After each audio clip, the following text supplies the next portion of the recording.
اللهم لك الحمد أنت قلت وقولك الحق المبين، وقلت وأنت أصدق القائلين. قل صدق الله فاتبعوا ملة إبراهيم حنيفا، ومن أصدق من الله حديثا، ومن أصدق من الله قيلا.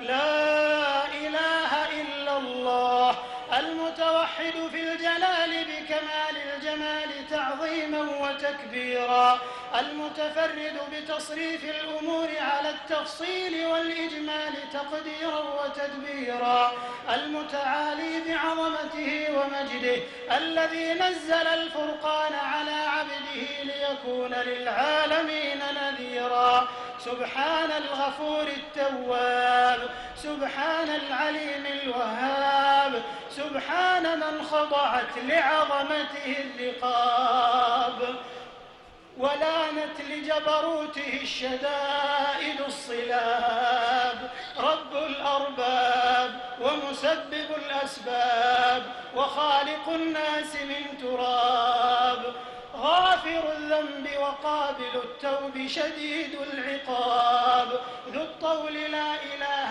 إلا هو عليه توكلت وإليه متاب.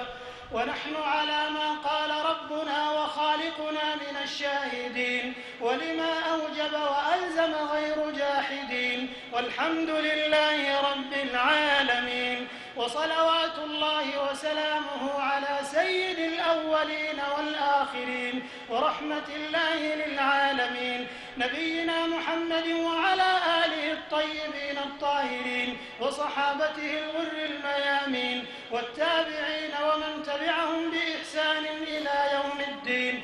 اللهم لك الحمد بما أنعمت به علينا من نعمك العظيمة وآلائك الجسيمة، حيث أنزلت إلينا خير كتبك وأرسلت إلينا أفضل رسلك وشرعت لنا أعظم شرائع دينك وهديتنا لدينك الذي ليس به التباس.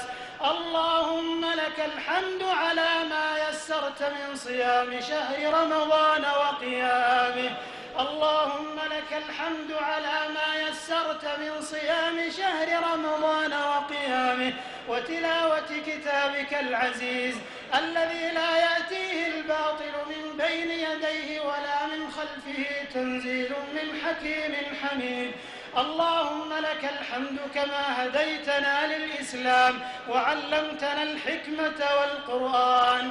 اللهم لك الحمد حمدا كثيرا طيبا مباركا فيه غير مكافئ ولا مكفور ولا مستغنى عنه. ربنا لك الحمد كله ولك الشكر كله وإليك يرجع الأمر كله علانيته وسره، فأهل أنت أن تحمد وأهل أنت أن تعبد وأنت على كل شيء قدير. لك الحمد حتى ترضى ولك الحمد إذا رضيت ولك الحمد بعد الرضا ولك الحمد على كل حال. لك الحمد كالذي نقول وخيرا مما نقول ولك الحمد كالذي تقول. اللهم إنا عبيدك بنو عبيدك بنو إمائك نواصينا بيدك ماض فينا حكمك عدل فينا قضاؤك. نسألك بكل اسم هو لك سميت به نفسك أو أنزلته في كتابك أو علمته أحدا من خلقك أو استأثرت به في علم الغيب عندك أن تجعل القرآن العظيم ربيع قلوبنا ونور صدورنا وجلاء أحزاننا وذهاب همومنا وغمومنا وسابقنا ودليلنا إليك وإلى جناتك جنات النعيم. اللهم ذكرنا منه ما نسينا وعلمنا منه ما جهلنا وارزقنا تلاوته آناء الليل وأطراف النهار على الوجه الوجه الذي يرضيك عنا. اللهم اجعلنا ممن يحل حلاله ويحرم حرامه ويعمل بمحكمه ويؤمن بمتشابهه ويتلوه حق تلاوته. اللهم اجعلنا ممن يقيم حروفه وحدوده، ولا تجعلنا ممن يقيم حروفه ويضيع حدوده. اللهم اجعلنا من أهل القرآن الذين هم أهلك وخاصتك يا منان. اللهم اجعلنا ممن يقرأ القرآن فيرقى، ولا تجعلنا ممن يقرأ القرآن فيشقى. اللهم اجعله شافعا لنا، اللهم اجعله حجة لنا لا علينا يا رب العالمين. اللهم ألبسنا به الحلل وأسكننا به الظلل وزدنا به من النعم وادفع به عنا النقم واجعلنا به عند الجزاء من الفائزين وعند النعماء من الشاكرين وعند البلاء من الصابرين. ولا تجعلنا ممن استهوته الشياطين يا رب العالمين. اللهم انفعنا وارفعنا بالقرآن العظيم الذي رفعت مكانه وأيدت سلطانه وبينت برهانه وقلت يا أعز من قائل سبحانه فإذا قرأناه فاتبع قرآنه ثم إن علينا بيانه أحسن كتبك نظاما وأفصحها كلاما وأبينها حلالا وحراما محكم البيان محروس من الزيادة والنقصان فيه وعد ووعيد وتخويف وتهديد لا يأتيه الباطل من بين يديه ولا من خلفه تنزيل من حكيم حميد. اللهم أوجب لنا به الشرف المزيد وألحقنا بكل بر سعيد يا حي يا قيوم.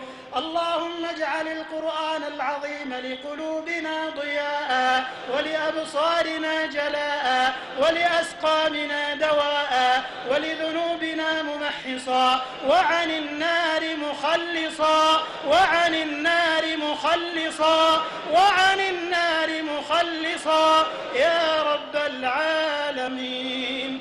اللهم اجعلنا بتلاوة كتابك منتفعين وإلى لذيذ خطابه مستمعين ولأوامره ونواهيه خاضعين وعند ختمه من الفائزين وعند ختمه من الفائزين وعند ختمه من الفائزين يا أرحم الراحمين.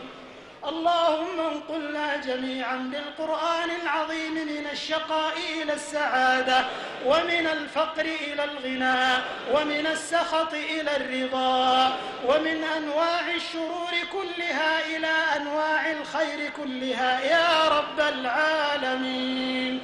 اللهم يا سامع الصوت ويا سابق الفوت ويا كاسي العظام لحما بعد الموت صل على سيدنا ونبينا وقدوتنا محمد بن عبد الله ولا تدع لنا في مقامنا هذا ذنبا إلا غفرته ولا هما إلا فرجته ولا كربا إلا نفسته ولا دينا إلا قضيته ولا مريضا إلا شفيته ولا ميتا إلا رحمته ولا حاجة من حوائج الدنيا والآخرة هي لك رضا ولنا فيها صلاح إلا أعنتنا على قضائها ويسرتها برحمتك يا أرحم الراحمين.